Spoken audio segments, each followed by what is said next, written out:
गेल्या काही महिन्यापासून असे चिमुकले जे विद्यार्थी आहेत वर्ग 5वीचे ते नवोदयचा खूप अभ्यास करत आहे, परंतु नवोदयचा आज रोजी पेपर झाला असता 2025चा, तर ही प्रश्नपत्रिका जी आहे ती आपल्या सर्व मुलांना नवोदयच्या मी समजून सांगू इच्छुक आहे.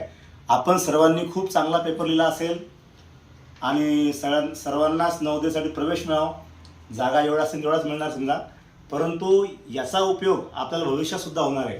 जर कोणाला कमी मार्क्स पडले किंवा नंबर लागला नाही तर असं समजून जाऊ नये की मी मागे पडलो म्हणून. कारण कसं आहे की ही जी परीक्षा आहे ही परीक्षा MPSC लेवलची, IMO, NMS या सर्व परीक्षेसाठी भविष्यातला कामी येणार आहे.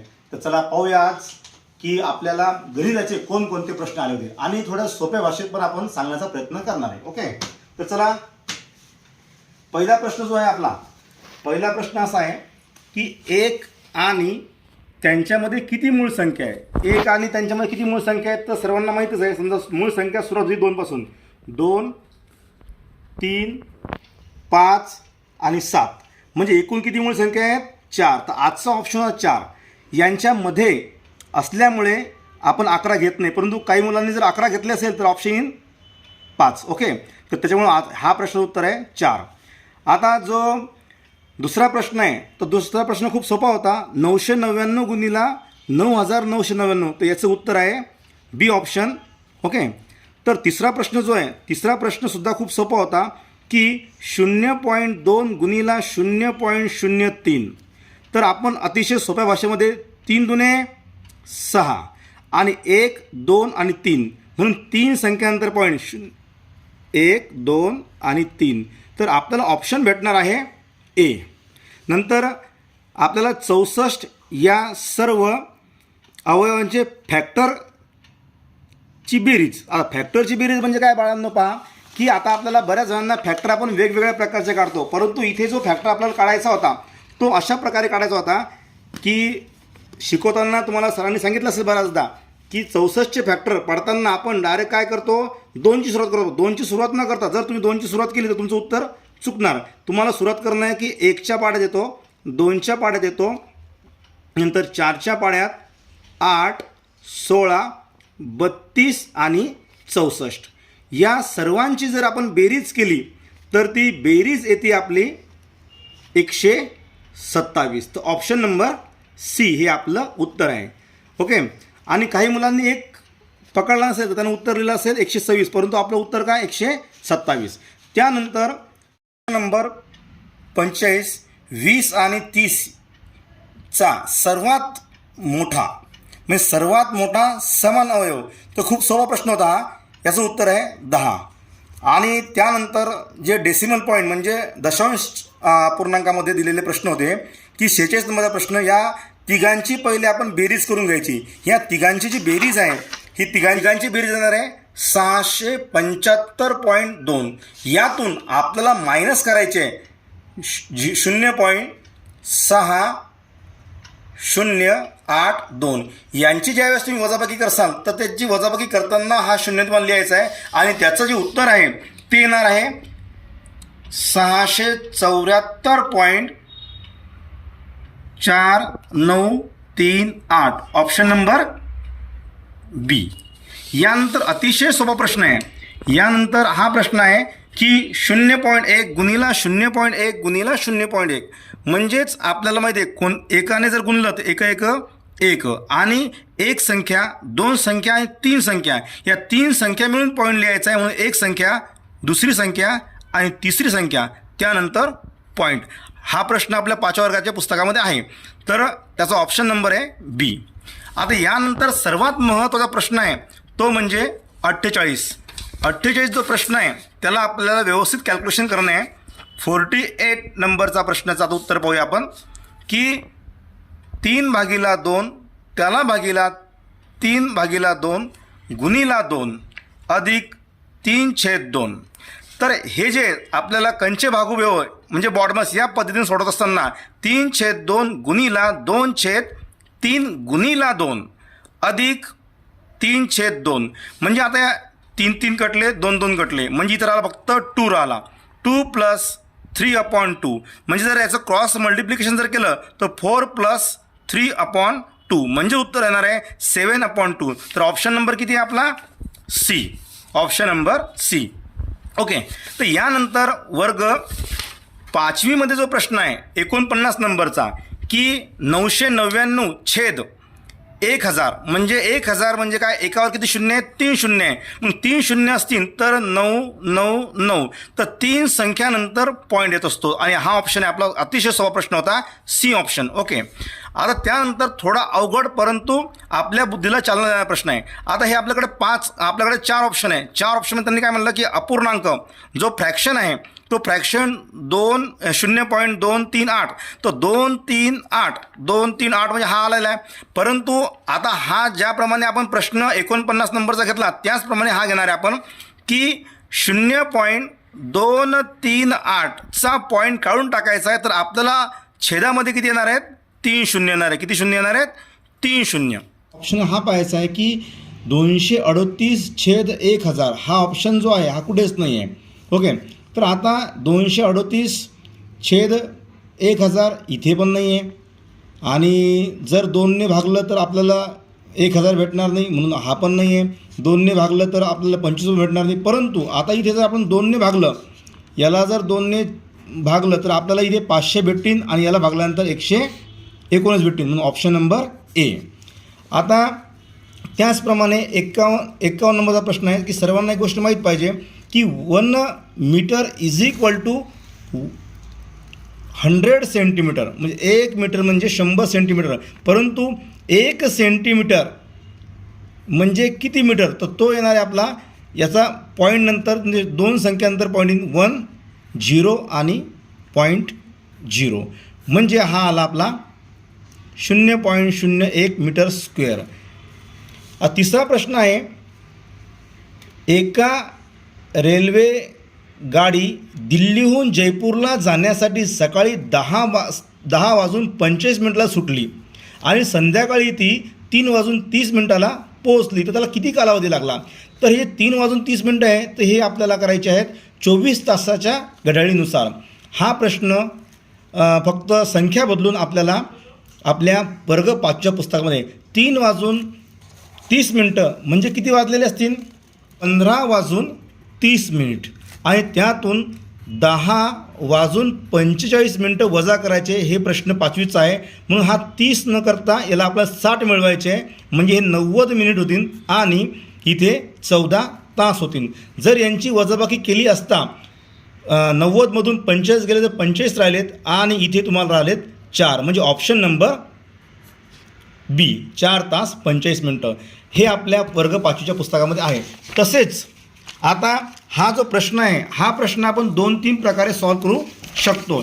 एक प्रकार असा आहे की 58,394मधून आपल्याला 86 काढायचे. पुन्हा जे वजाबाकी त्यातून 86 काढायचे आहे आणि जी वजाबाकी त्याला आपण 86नं भागायचं आहे. म्हणजे भागल्यानंतर जे येईल ते उत्तर. परंतु दुसरी एक पद्धत अशी आहे की ती तुम्हाला अजून सोपी वाटणार. ती म्हणजे की आपण काय करूया की हे जे आहे याला आपण एक्स मानू. याला काय म्हणू आपण? एक्स जर मानला आपण तर दुसरी पद्धत अशी आहे की आपण हे जे 86 आहे हे 86ने या तिन्ही संख्येला आपल्याला भागायचे आहेत. म्हणजे 58,384ला जर समजा आपण 86ने भागले तर आपल्याला भेटतील 679. नंतर आपण 86ला जर 86ने भागले तर आपल्याला येईल 1 म्हणजे -1 होऊन जाईल आणि पुन्हा या 86ला जर आपण 86ने जर भागले तर पुन्हा 1चा भाग जाईल म्हणजे आपलं उत्तर येईल 677. तर ऑप्शन नंबर किती आहे आपला या प्रश्नामधला? ए. Option number A 677.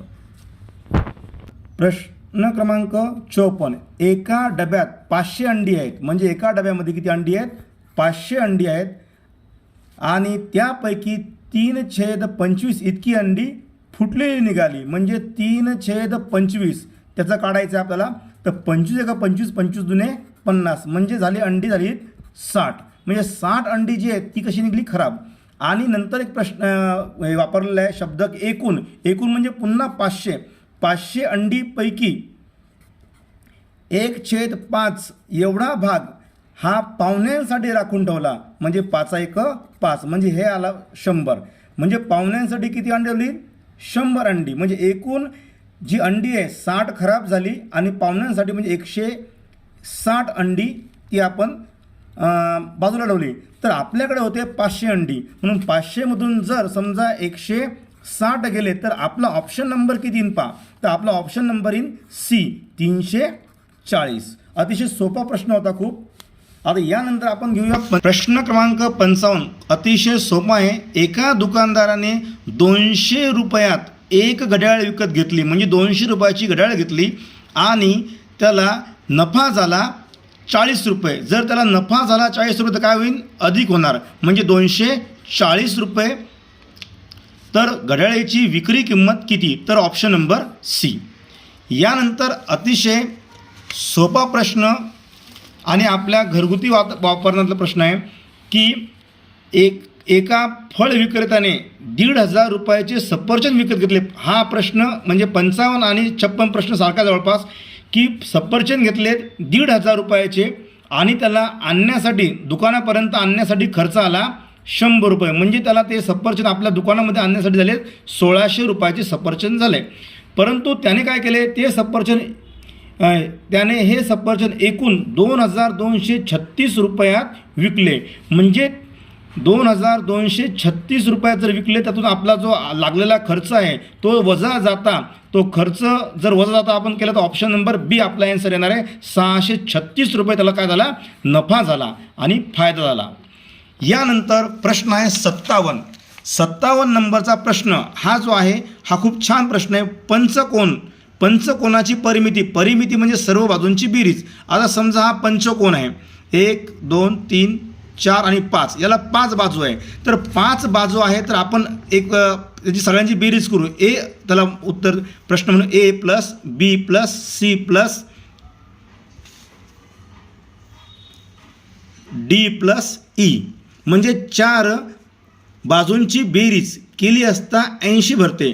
परंतु त्यांनी त्यानंतर असं म्हटलं की असून त्यांच्या 4 बाजूंच्या लांबींची बेरीज म्हणजे 1 2 3 4 या 4 लांबींची बेरीज किती आहे, 63 आहे. जर 63 असेल तर आपल्याकडे उरली एकच बाजू उरली, म्हणजे ती 5वी बाजू आहे, बरोबर 80. असं करता असता 80तून जर 63 वजा केले तर आपल्याला 5वी बाजू भेटते आणि 5वी बाजू म्हणजे ती भेटती 17, ऑप्शन नंबर डी. यानंतर अतिशय सोपा प्रश्न आहे की एका संपूर्ण कोन म्हणजे कंप्लीट अँगल, इंग्लिशमध्ये सेमी इंग्लिशच्या मुलांना माहिती आहे कंप्लीट अँगल हा असतो 360 अंशांचा. किती अंशांचा असतो, 360 अंशांचा. तर त्याची जर समान भाग पाडले तर आपण एक प्रश्न करू की समान भाग जर पाडले अशा प्रकारे, तर हा भाग होऊन जाईल 90चा, हा भाग होऊन 90चा, हा भाग होऊन जाईल 90चा आणि हा भाग होऊन जाईल 90चा. म्हणजे चौघांची जर बेरीज केली तर किती होऊन जाईल, 360. म्हणजे आपण आपला ऑप्शन नंबर असा राहणार आहे, 1 काटकोन, 2 काटकोन, 3 काटकोन का 4 काटकोन. तर इथं किती काटकोन तयार झाले, 1 2 3 आणि 4 काटकोन इथे तयार झाले.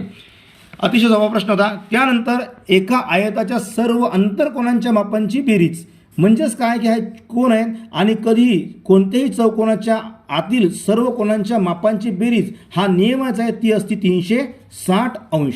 आणि सर्वात महत्त्वाचा प्रश्न म्हणजे आपल्याला परीक्षेमध्ये किती गुण पडतील यासाठी महत्त्वाचा प्रश्न आहे. आता शेवटचा आलेख. प्रश्न क्रमांक 60 आपल्याला मार्क देतील का नाही देतील, हा बऱ्याचशा मुलांना हा प्रश्न पडला आहे. याच्यामध्ये डायरेक्ट विचारलेलं आहे की किती कुटुंबात अजिबात मुलं नाहीत. बऱ्याचदा आपण काय म्हणतो मुलं आहेत, परंतु इथे काय दिलं नाहीत. तर आपण आलेखात जर पाहिलं असलं तर पहिल्या कुटुंबामध्ये 20 मुलं आहेत, दुसऱ्या म्हणजे कुटुंबांची संख्या 20, तिसऱ्यामध्ये 1 2 3 आणि 4 अशा प्रकारे मुलांची संख्या दिलेली आहे. परंतु त्यांनी असं विचारलं की कोणत्या कुटुंबात मुलं नाही आहे. तर हा थोडा कन्फ्युजनल प्रश्न आहे. कुटुंबात मुलं नसते म्हणजे काय, 1 मुलगा आहे म्हणजे मुलगा आहे, 2 मुलं आहे म्हणजे मुलं आहेत, 3 मुलं आहे म्हणजे मुलं आहे, 4 मुलं आहे म्हणजे मुलं आहेत. म्हणजे मुलं नसते म्हणजे काय, शून्य म्हणजे मुलं नसणे. तर शून्य कुठे दिलं याच्यामध्ये, इथे दिलेलं आहे शून्य. पहा एक्सप्लेनेशन पाहून घ्या. शून्य तर 1 मुलगा हा 20 कुटुंबांच्या संख्येमध्ये आला, परंतु इथे 0 मुलं 20 पर्यंत नव्हते. म्हणून या प्रश्नाचं जे उत्तर आहे हे येणार आहे ऑप्शन नंबर बी 20. तर अशा प्रकारे आपण हा नवोदयचा प्रश्न जे आहे ते सॉल्व केले सर्व. जर कोणाला काही अडचण असेल तर तुम्ही खाली कॉमेंट्समध्ये मला प्रश्नांची उत्तरे विचारू शकता, एक्सप्लेनेशन विचारू शकता. तर सर्वांना परीक्षेसाठी बेस्ट ऑफ लक.